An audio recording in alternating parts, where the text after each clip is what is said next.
Yes. That's why we're here today. We're here because there's something great that is missing in the world. That is God and what He represents. Love, truth, and peace came in my dream in Colombia. And when I saw those words, it was just moving in my dream.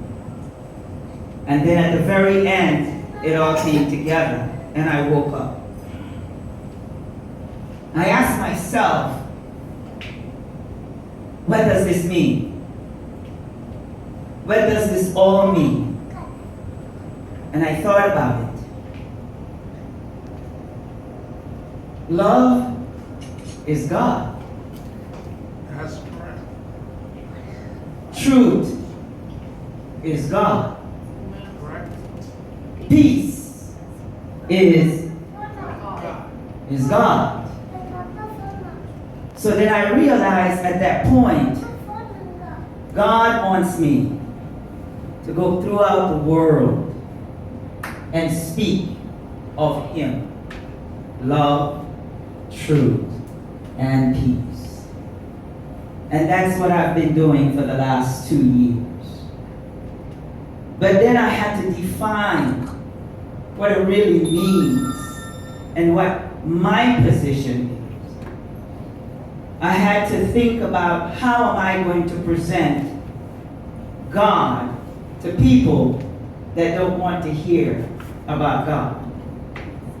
Atheists, many others that don't believe in God. So I asked them, do you believe in love? They said yes. I asked them if they believe in peace. They said yes.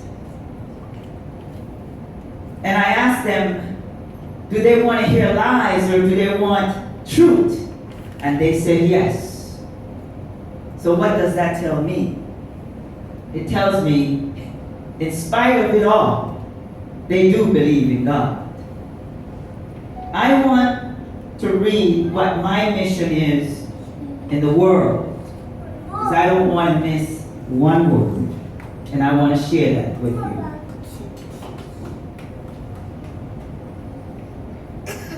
I wrote a book not too long ago. It's called Unveiling the Illusion. You see, from the time we were born,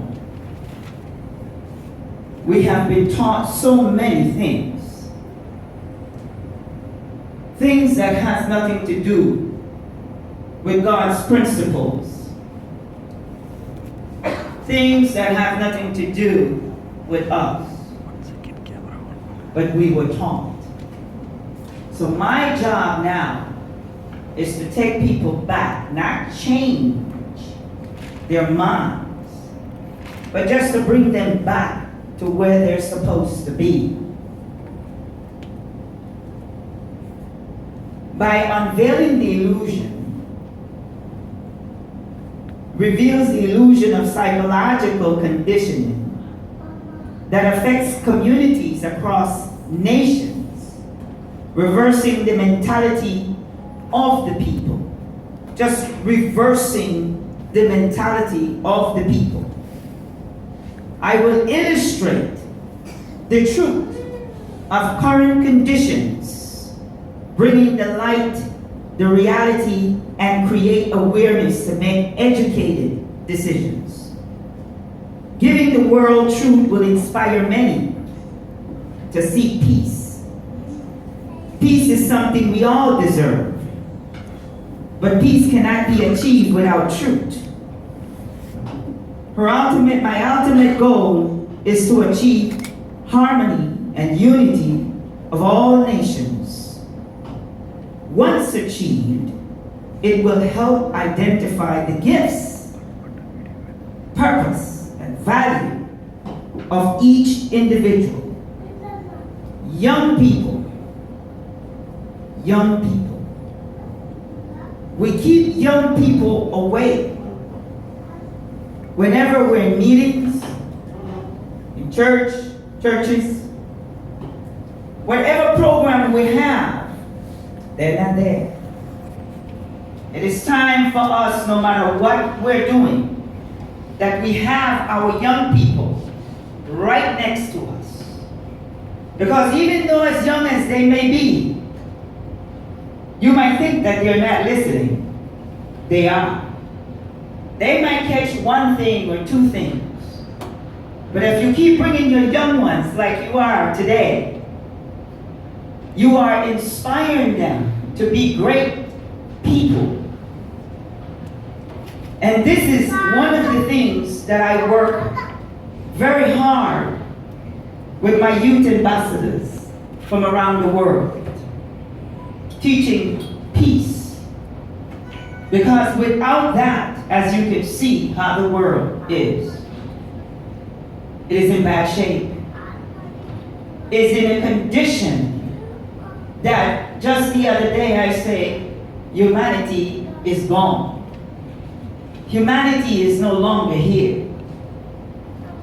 But I have to reveal something very important to you today. As I arrived to India, here, Chennai, I realized something. We still have humanity. I have never been in a country where everyone so far has been kind to me. Please, you guys need to do this.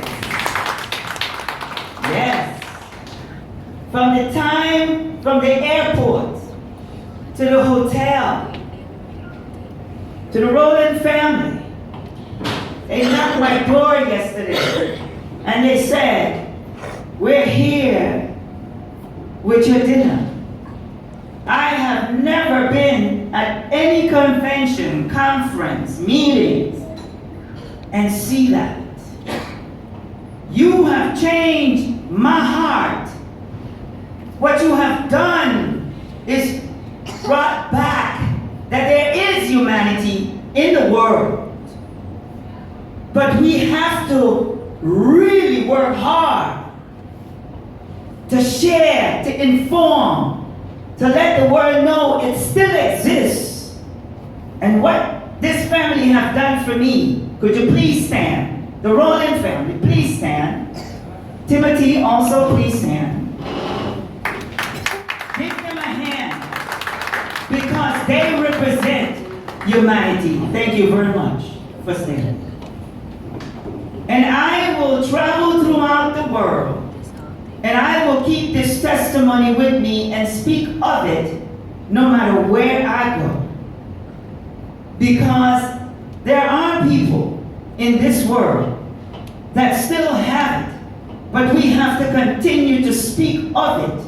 We have to let the world know that we will work to our bones to bring back what God has given us.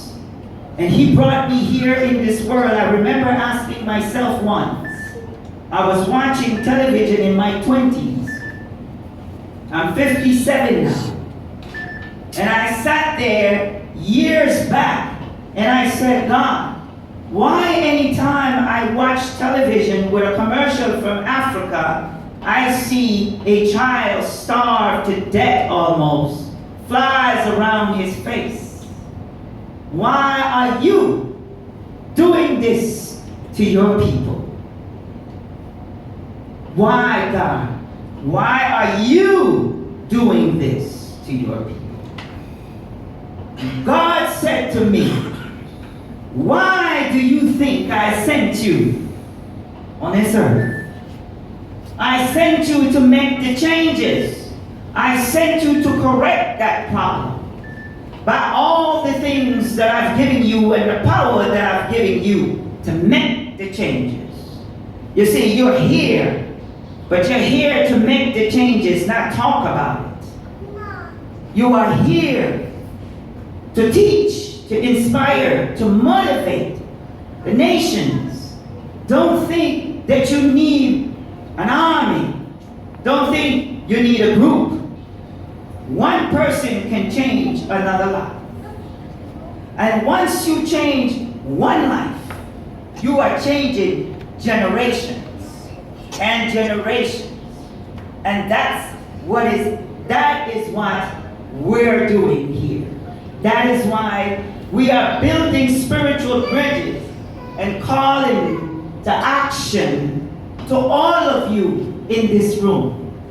Because what we want to see, even if it's your neighbor, your sister, your brother, let's talk love, truth, and peace. Thank you very much.